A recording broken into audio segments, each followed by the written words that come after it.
When the Joker proved he's Satan's greatest soldier, Batman the Killing Joke. Alright, shout out to Brandon DTM for the vid here. Batman the Killing Joke. It's been so long since I've seen this film. Batman the Killing Joke. It came out 2016. 2016, this film came out. It's rated R. It's one of DC's rare occasions where they give their animated films rated R in terms of viewership. From what I remember, it was good. It was a good film. Not one of the best, in my personal opinion, in terms of DC animated films, but it was pretty good. I think the one thing that stands out is oh man, I think everyone remembers this scene. Is that scene between Batman and Barbara. Crazy. If you know, you know. I believe Brandon may cover that scene in this video here. If he does, oh man. If he doesn't, if you know, you know. I'm not gonna get too much into that because that was X-rated. This is, YouTube. Crazy.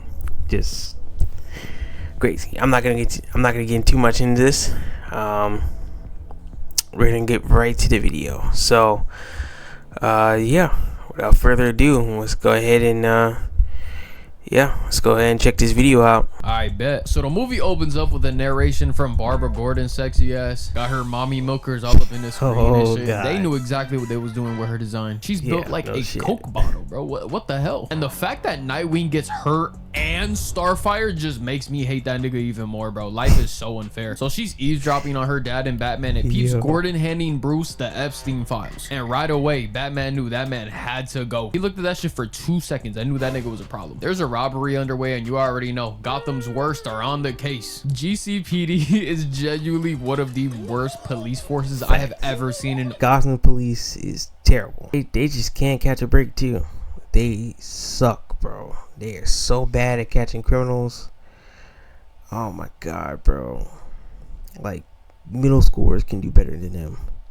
Jesus. All media. These niggas couldn't stop a nosebleed, let alone a fucking robbery, an armed robbery. But then my king Batman pulls up drippy as hell in the Batmobile with Batgirl, and she's about as useful as basketball cleats, if I'm being real with you, bro. She's so useless, it's not even funny. Because despite all her efforts, she ends up just letting them get away. But there is one guy left behind, and he ups the pole on Batgirl right away until this nigga Batman literally hits him with his car. Y'all gotta remember though, Batman does not kill. He'll just hit you with one of the most indestructible vehicles of all time. Like in human creation, he won't kill you, but he will leave you paralyzed for the rest of your life as a vegetable. As long as there's a heartbeat in your body, Batman doesn't care what he does to you. It's the next day and Batgirl pops up to stop another robbery where she meets Italian Chris Brown, who puts the beats on her, bro. Like he's whooping her ass. And then as if he had the Omnitrix, he goes from Chris Brown to Bill Cosby because he sprays her with some shit that puts her to sleep. She's knocked out cold when we jump cut to Batman telling her not to go nowhere near this Danny Zuko looking ass nigga without him. And this kind of turns Barbara on. Like I have no clue why this happens, but for some reason she gets all riled up about this because she's venting to her gay bestie at work about having a crush on Bruce. Oh my, holy fuck, oh my god. I completely forgot about the plot for this movie, bro. I completely forgot. Oh brother, oh my god, I'm gonna vomit. And to make it even worse, Danny Zuko got a crush on Batgirl, so much so he hired a hooker to dress up as Batgirl while they, they did some vertical activity. This nigga is overly freaked out, but I can't lie, I understand, bro. If there was a Lotto lookalike out there, I'm not saying I condone it, but I understand, like I get it. Like he just like me for real, I can't even lie. No, I will say this, I would not hire a whore to satisfy my fetish, but I would for sure rizz up Batgirl any chance I got. So he ends up sending Batgirl a video telling her to go to the spot where they first met, you know what I'm saying, the spot where he beat the shit out of her and roofied her ass, and she's blushing. Like she's genuinely flustered over this shit. She's like, oh my god, that's so cute. Bitch, what do you mean that's cute? Mind y'all, Barbara's supposed to be like hyper intelligent and take her job very seriously, but in this movie they just make her like a raging feral fucking deviant. She's getting wet from criminals and wants to ride on the Bat Beetle. Like, what the hell happened to my queen? What did y'all do to her? Batman sees that she's being a dumbass and kicks her off the case completely and goes to the spot without her. But Barbara starts to remember her character traits and remembers the place they first met, meaning the truck that's in this junkyard where she ends up being on FaceTime with him. I don't know, bro. This movie's weird. Long story short, he leads her to his uncle's dead body, revealing that he's the new head honcho, blah blah blah, mafia shit here and there, Sopranos, blah blah blah. And Batgirl's in a shit ton of trouble. She's about to die. She about to go up there with the woo. Batman comes and wipes these niggas out with like zero issue. It's genuinely so easy how Batman takes these niggas out, bro. They had Barbara stressed the hell out, bro. She was panicking like crazy. And this look right here that he gives her just says 1,000 words. This is worse than anything Batman could ever say to her. Like, imagine just Batman looking at you like this. This would strike so much fear in my body. Liquid shit would come out of my ass and run down my leg. This is like Gordon Ramsay yelling at you on Hell's Kitchen, bro. I'd dead ass cry. So Batman is chewing Barbara out, telling her how dumb she is, and she's like, this is the scene here. If you know, you know, bro. You know. This is the scene I was talking about. And the straight brutal honesty Bruce hits her with is just insane. It's almost admirable. I thought we were partners. We are, but we're not equals, not even close. Nah, that was cold. I can't even lie, bro. I want to use that one day. I don't know when I'm gonna use it, but I'm gonna use it someday. Yeah. Barbara is complaining and shit, and Bruce tells her if she doesn't like it, that she could just fuck off. She don't gotta be here. She could take her happy ass home. And this sends her into such a rage that she's trying to get into a fist fight with one of the most skilled fighters of all time. And she somehow lands a fucking like Hurricane Rana, a Rey Mysterio move, something, bro. I don't know what this is, but it gets to the point where she's straddling Batman and she kisses him. And Bruce grabs her ass. Oh my god. Oh my god. This is not. This scene was weird. Put the DC community in a frenzy because it's like weird. Plus the age difference is crazy. Batman's like super older than Batgirl. Plus this is his best friend / best or closest co-worker's daughter, which is weird. And then on top of that, Dick Grayson, Nightwing, original Robin, he dated her. So that's even weirder, bro. Is weird. I'm not gonna speak too much more about this scene here. It was just very, very, very, very weird. Super weird. It's in hell this could ever be my goat. Never. Nunca, nunca, never. Peter Parker / Spider-Man would never. Shit, even Miles, my glorious king, my Puerto Rican Spider-Man. Okay, Miles probably not, but Spider-Man, I mean, Spider-Man's had some questionable relationships. Would never do some shit like this. Like this iteration of Batman, I do not claim at all. Like this is genuinely insane. This is like an outlier. Like all Batman fans strictly remove this shit out of their memory. Barbara then undresses herself and Bruce is knocking that Batpussy down. He's cracking that shit on the roof. And I just have one question. Did this nigga hit it raw or does he have like bat condoms in his utility belt? Like I'm genuinely curious. Like I have questions that need to be answered, bro. Apparently the writers did this to give Batgirl emotional complexity. Yeah, alright, nigga. Emotional complexity, my fucking balls. And after some further research, I found out Bruce Timm, the man responsible for this abomination, used this movie as a fucking fan fiction come to life. He's a Batman Batgirl shipper, which is actually so disgusting it's not even funny. Because Batman and Batgirl, that dynamic is like father and daughter, bro. Like in most cases, Barbara is so much younger than Bruce. It's crazy. Yeah, and that's what I was saying. I think it's like almost 20 years between the both of them. Like come on, bro. I'm not gonna sit here and be like, oh, like I know Batman through and through. Like this would never ever happen. But even like with my limited knowledge about the comics and shit, I know this is extremely out of character for Batman. Bruce Timm, do you realize you made Batman fuck his best friend's daughter? Or maybe best friend is too far. Extremely close work colleague. You made him fuck his work colleague's daughter, bro. And let's not forget the fact, this is Dick Grayson, his adopted son's first love. Are you kidding me? Batman and Nightwing hit the same chick? Come, bro. Nah, bro. This writing is so bad. It's on par with Jey Uso beating Gunther at Mania, bro. It is. That's funny. That's so funny, man. WWE. Oh man, I think I said this in the video where we reacted to the greatest mic workers. There's a lot of issues going on with the company right now. I think Vince McMahon. I saw some online. Oh man, I think he got in some type of car accident or something like that. Yeah, if y'all know more information about that, let me know down in the comments below. But just, oh man, WWE is a hot mess right now under Triple H. That bad. So whatever, bro. You know what I'm saying? What's done is done. And I guess Barbara realizes she made a major mistake. But when she talks about it at work, it's like the best thing that's ever happened to her. She said it was fantastic. Like, damn, Bruce, that's how you get down? Okay, I see you. I see you, bro. Hey, my nigga gave her the bat hammer and it changed her life completely. All the librarians I've ever seen in my entire life are all miserable and upset. Bro, she said it was like fireworks.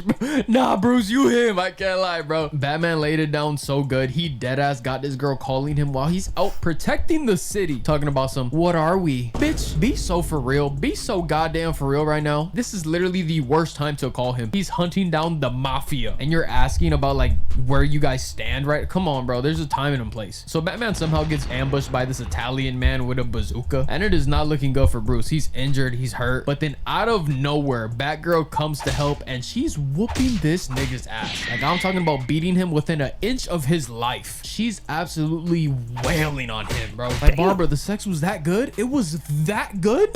She's doing all this for a nigga that don't even want her, by the way. Like, just look at bro's face. You did this all over dick? Come on, we gotta have a conversation, Barbara. Like, there's no way you were willing to kill for the bat hammer. There's no way. Now she ends up stepping down as Batgirl, which is probably the best decision she probably could make at this point in time. And this is actually the most in-character thing she's done all movie. Fast forward a little bit and Batman sees this creepy ass crime scene and he's like, yeah, fuck this shit. Let me talk to Gordon real quick. So they go to Arkham to talk to the Joker, where he's supposedly been held there for 2 years, and we then find out that he escaped somehow, some way, because of course he did. This man Joker has escaped prison so many times, bro, like maximum security penitentiaries. That is putting Michael Scofield to shame. Like, genuinely, how does this keep on happening? Like, how do you escape from solitary confinement? Harvey Dent is still here. He's been here for a minute, but the Joker somehow, some way just magically gets out. And the first thing Joker does when he gets out of jail is he buys an old ass carnival. Like, oh, okay, I guess. And then the second thing he does, he pulls up on Barbara Gordon looking scary as fuck, and Joker ups pole to her waist and she goes flying. He hit this bitch with a gold pump to the waist, bro.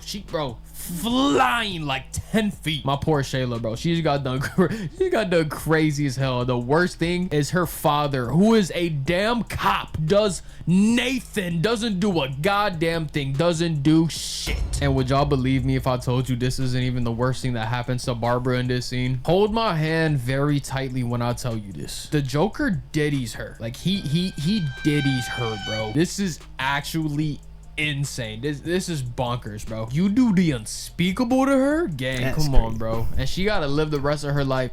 Yeah, I don't know what the director's idea was for this animated film here, but they definitely had a fetish with Batgirl, man. Oh man, knowing that she got Joker hammer, bro. Oh hell no. Nah, gang, nah. This nigga gotta go. Genuinely, this nigga Joker has to go. So Barbara ends up being paralyzed for the rest of her life, and Joker has Gordon butt-ass naked on this carnival ride, showing him what he did to his daughter. Yup, straight vile and sickening stuff. Wild. Literally breaking this man. We cut to a flashback of the Joker where he wasn't a fucking lunatic, you know what I'm saying, like the origin story and shit. Basically, he's a failed comedian trying to pull a mob job to get money for his pregnant wife, but before the job, she just like randomly dies.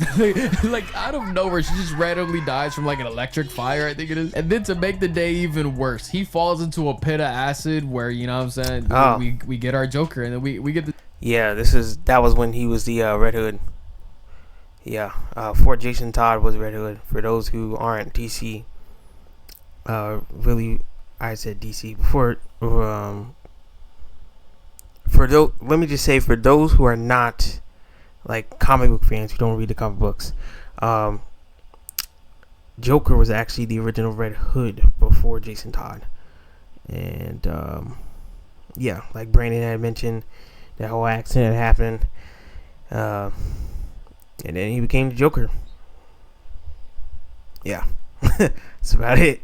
Yeah. So yeah, I just wanted to point that out. Classic screenshot right here. So Batman figures out where he gotta go to stop the Joker and shit, and he puts Batman through this memory lane funhouse shit just to prove that all it takes is one bad day. Joker's throwing coffee pots and plates at him, smacking him with a fucking frying pan, even stomping him out like he's wearing some damn. So Batman recovers with a 3-piece combo into a table slam, and he's just pummeling bro per usual, and tackles Joker through the wall, and now they're outside in the rain, and Joker ups pull on Batman. He's about to shoot him. He's about to kill his greatest rival, but it ends up being one of those fake guns. And the disappointment in Joker's face is just funny. He just gives up right away. He just accepts that he's gonna get the ass whooping of a lifetime, except for the fact Batman decides not to. He wants to rehabilitate a murdering rapist. Are you Bruce? I get you're a glass half full kind of guy, but genuinely there is no rehabilitating this individual. But you're dead set on, come on bro, we could be homies and shit. You could be the next Robin. Nigga, are you insane? Have you lost your mind? He fucked your bitch and made her a cripple. He killed Jason. How much disrespect are you gonna tolerate from this clown before you put him out of his misery? And Joker says this one joke that's not even funny, like at all. Not even a single ounce of laughter came out of me when I saw this shit. He's moving like Haha Davis in 2026. That shit is ass. Y'all got bro fighting for his life on Twitter talking about he's a legend. He's a self-proclaimed legend. No.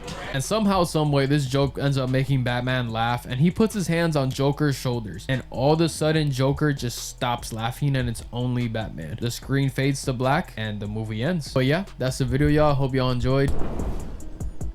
Wow. All right. Great video by Brandon DTM. He did a really great job covering this film here. Yeah, man, Batman the Killing Joke came out 2016. Yeah, 2016, and it was all right. Like I said before, I would have liked this film more if they had not made it so weird between Batman and Batgirl. That was it's weird, doing Dick Grayson dirty. Just they should have found a different way to make Batgirl more interesting and more important to the plot of the story. Because I mean this film in its entirety was more like an origin story for the Joker. Like I said, he was the Red Hood before. They went through with his wife dying and all of that, and then like I said, he became the Red Hood, and then he had that accident. He fell into the liquid pool thing or whatever, and then he became the Joker, and then he became the crazy psychopath that we now know him for today. And yeah, that's it. That's the origin story of the Joker, and I think that was one of the highlights of this film. They did of this animated film. Sorry, they did a really great job with that. But yeah, that's gonna be it for today's video, y'all. If you like my reaction to Brandon's video, like, comment, and subscribe, and come on over and join the MP fam. Love to hear from you guys. And if you like my reaction videos, I have more. Check those out. And I also have a playlist of the video games I played on this channel as well. Go check that out as well. But yeah, like I said, that's gonna be it. Y'all stay safe out here, and I'll catch y'all in the next one. See ya.